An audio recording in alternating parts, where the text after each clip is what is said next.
Good day everyone! Ako nga pala si Christian at ngayong araw ay mag-a-unboxing tayo ng bagong DJI Osmo Action 4 na adventure combo dito sa Pinoy Creators. Una natin pag-usapan, magkano nga ba itong DJI Osmo Action 4 na adventure combo? So ang original price nito ay 28,890 pesos. Pero nakuha ko itong Action 4 ko sa halagang 28,200 with 64 GB na SD card at isang t-shirt na galing sa DJI. Wow! At nabili ko to sa Altitude Digital. Meron silang physical store sa Mandaluyong. Ilalagay ko yung address nila dito sa screen or mag-PM kayo sa kanilang FB page. Search nyo lang yung Altitude Digital. Ito yung kanilang adventure combo. May kasama tong extension rod, 3 batteries at isang battery case. Sa likod nitong box, makikita yung iba niyang accessories at yung mga bagong features ni DJI Osmo Action 4. So meron tong bagong sensor na 1/1.3 inches sensor and stunning low light. So meron siyang better quality image, especially sa low light conditions.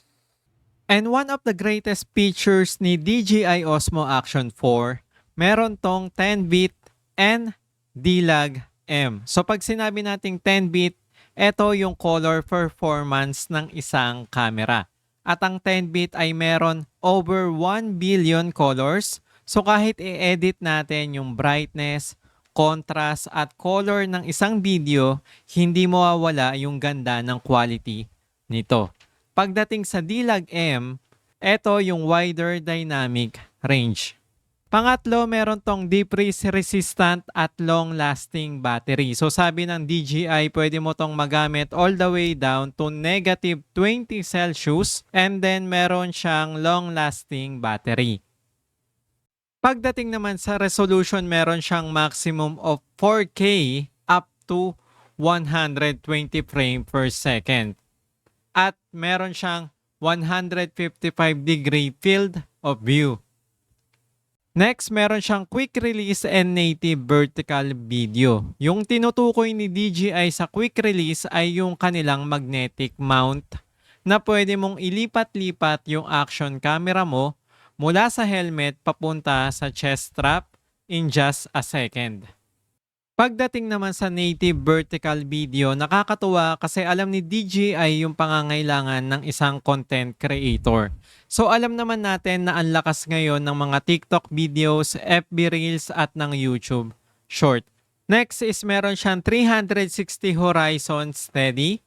So kahit iikot-ikot natin yung action camera natin ay naka-steady pa rin yung ating footage.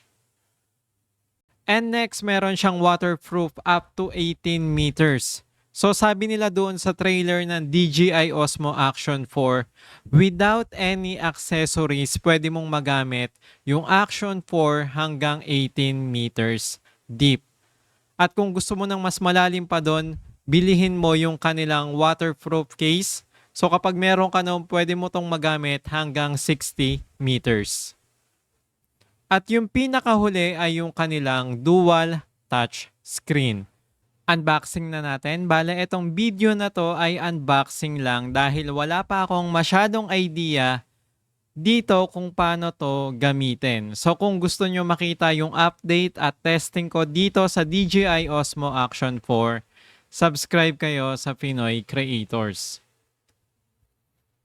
So sa loob ng box, meron 2 packages. We have the Action 4 itself at yung accessories.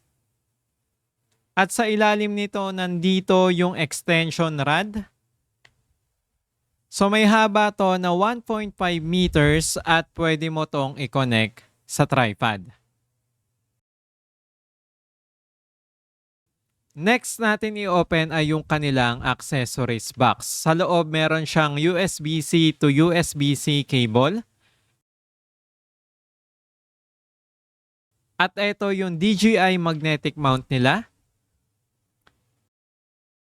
Extra lens. Manuals. And we have battery charging case. Actually, isa sa mga dahilan kung bakit ko nagustuhan si DJI ay dahil dito sa battery case nila. Imagine, pwede ka mag-charge ng 3 batteries at once. So, connect mo lang yung USB-C cable mo dito tapos i-plug mo sa PC mo or power bank. Mag-charge na to at pwede ka rin maglagay ng extra memory card sa loob nito. Next natin i-open ay yung ating Action 4. Sa loob nito, nandito yung protective frame, 2 thumb screw, another magnetic mount, adhesive mount para sa helmet, at yung ating DJI Osmo Action 4. So eto lahat yung laman ng adventure combo nila at sa mga nagbabalak na bumili ng standard combo, nasa 22,890 pesos yon. Wala lang accessories. At pagdating sa mga accessories ng Action 4, wala kayong makikita niyan sa Lazada o sa Shopee dahil same sila ni Action 3 maliban sa lens. Kaya sa mga naghahanap ng extra battery para sa Osmo Action 4, hanapin mo yung pang Action 3 na battery. And that's it for today's video. At kung gusto mo makita yung pag-review at testing ko dito sa DJI Osmo Action 4, huwag mo kalimutan na mag-subscribe. Maraming salamat, Pinoy Creators!